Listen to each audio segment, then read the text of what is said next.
il n'étudie pas pour Allah. Il n'étudie pas pour Allah. En apparence, les deux ne sont-ils pas égaux, semblables, identiques, similaires? Naam. Pourtant, un, il est au paradis. Un, il est fi rawdatil jannah. Un, il est dans une assise du paradis, comme a décrit le prophète dans un jardin du paradis. L'autre, il est dans le shirk, dans les ténèbres. Pourquoi? Parce que quand il étudie, elle se dit, ah, je vais pouvoir débattre avec un tel, je vais pouvoir baisser un tel, je vais pouvoir avoir tel poste, je vais pouvoir... A'udhu billah. Hein? Il est plein d'ostentation. Ou deux sont dans la salat, derrière le même imam, dans la même salat, peut-être sont même dans le même rang. Dans le même rang. L'un, sa prière monte chez Allah, et l'autre, elle ne s'élève pas. Il ne cherche pas Allah dans cette salat-là. Ces enseignements, n'importe lequel d'entre nous, yani, on les comprend, c'est une évidence. C'est une évidence, n'est-ce pas? Mais wallah, c'est ça la science. On a plus tiré profit de ces simples rappels-là, wallah, que d'étudier des livres de près de 1000 pages. Que d'étudier des livres de près de 1000 pages. Ou de lire des tomes. Mais après, on n'agit pas. Par contre, ces petits rappels-là, wallahi, que ça a affecté, ça a touché, ça a amené à s'interroger, à se remettre en question. T'apprends une demi-page par jour de Coran, t'apprends une page par jour de Coran. À ta droite, lui, il apprend Sahih al-Bukhari, l'autre, il apprend les Salihin. Hein? On voyait des gens apprendre Amtul Ahkam, des autres ça, des autres ceci, des autres cela. Et t'avances. D'accord, pourquoi t'avances? Pourquoi t'es là? Pourquoi tu restes? Pourquoi t'apprends? Hein? Ça, c'est la science. Ça, c'est la science. Ça, c'est des conseillers. Ça, c'est des éducateurs. Quand on fait d'amasser la science pour amasser la science, ensuite, t'insultes. Ensuite, tu fais couler le sang. Ensuite, tu nuis, t'opprimes, tu voles, tu triches. Tu trahis, t'arnaques. Tu mens. Hein? Tu pries pas à l'heure. Tu parles derrière les gens. Sans être en droit de le faire. Tu fais preuve de suffisance. De supériorité. Par ton nom de famille. Ou ton origine. Ou ta caste. Ou ta couleur. Ou ton rang social. Ou ton salaire. Non, ça c'est l'ilm, wallah, ça c'est l'ilm. Tu reviens à la base, la purification du cœur, t'éduquer toi-même. Naam. Des fois, il est bon de rétrograder. Pas pour regarder le paysage, mieux défiler, mais pour regarder toi-même. T'as fait 100 km, t'as fait 1000 km, t'as fait tant. Hein? Quand tu entres dans le din au début, tu dis, ah, ça fait 1 an que je suis dans le din, tu comptes. Quand tu parles avec les gens, tu dis, ça fait 2 ans. Ça fait 3 ans. Oh, machallah, lui, ça fait 5 ans. D'accord. Qu'est-ce que tu as fait dans ce temps-là? Quel est l'état de ton cœur quand tu as commencé? Quel est l'état de ton cœur maintenant?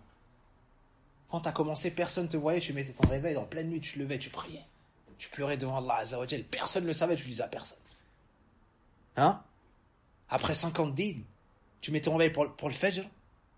Des fois, tu bats ton shaitan, des fois, shaitan, il te bat. Que s'est-il passé? Hein? Tu sors dehors, tu dis, je baisse mon regard. Jusqu'à faire telle chose, je rentre chez moi, je fais pas de péché. Parce qu'il est jeune. Plein d'hormones. Il veut pas désobéir à Allah Azza wa Jal. Son amour pour Allah déborde. Il est déterminé, il est motivé, il baisse le regard. Il va pas vers, on vient à lui. Il dit non, j'ai peur d'Allah Azza wa Jal. Et il rentre chez lui, les gens disent, Masha'Allah, comment fait-il? Les gens sont faibles, les gens tombent. Et lui, il est droit comme un palmier. Puis il dit, ça fait 5 ans que je suis dans le din, ça fait 10 ans que je suis dans le din. Il sort et baisse pas le regard. Que s'est-il passé? Que s'est-il passé? L'adoration est restée l'adoration. Vous savez ce qui s'est passé? C'est nos cœurs, c'est l'intérieur. C'est ça qui s'est passé, ça la réponse.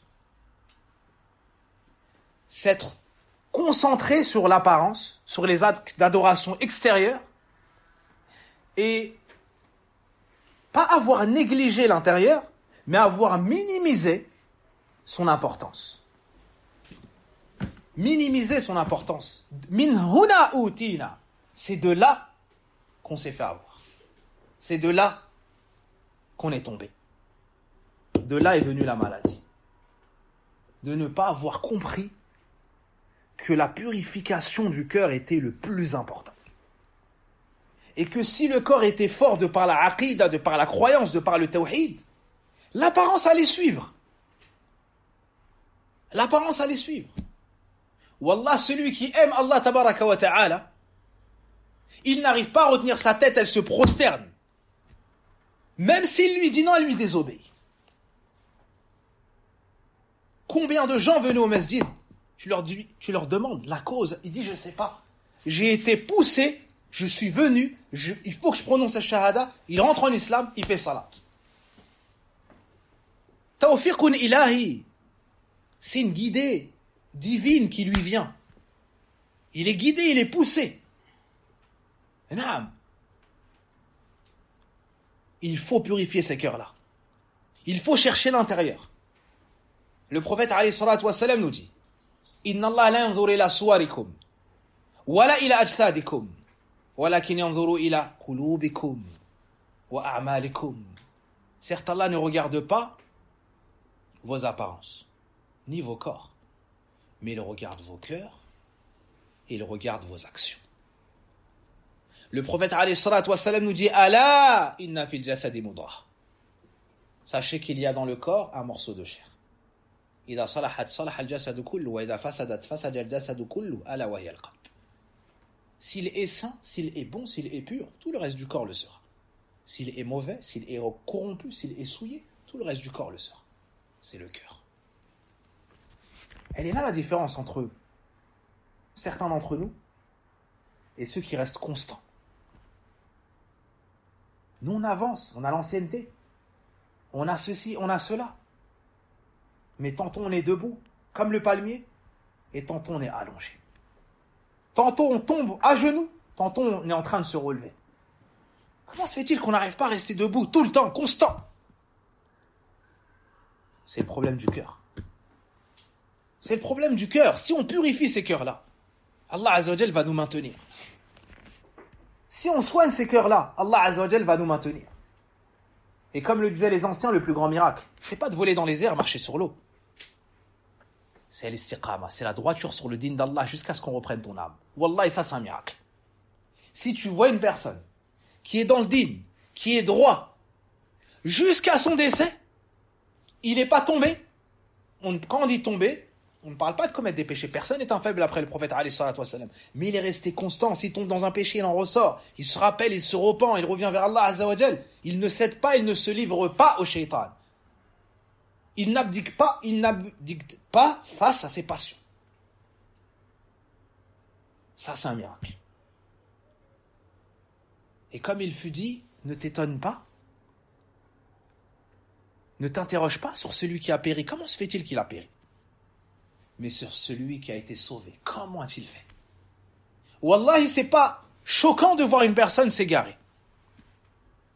C'est pas choquant. Subhanallah, toutes les causes d'égarement, toutes les fitanes, toutes les passions, tous les moyens de communication, tout le haram à portée de main, à portée de vue, on devrait dire maintenant. Par contre, celui qui se sauve de tout cela, celui qui a réussi à traverser le champ de mine,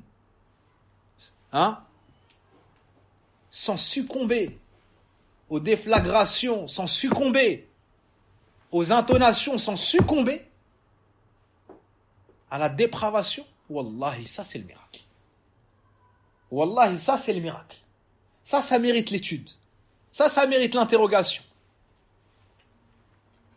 Wala hawla wala quwwata illa billah. Wala hawla wala quwwata illa billah. Wala hawla wala quwwata illa billah. Donc, L'adoration est soit une adoration apparente, soit une adoration intérieure et cachée. Et il nous faut redoubler d'efforts dans la réflexion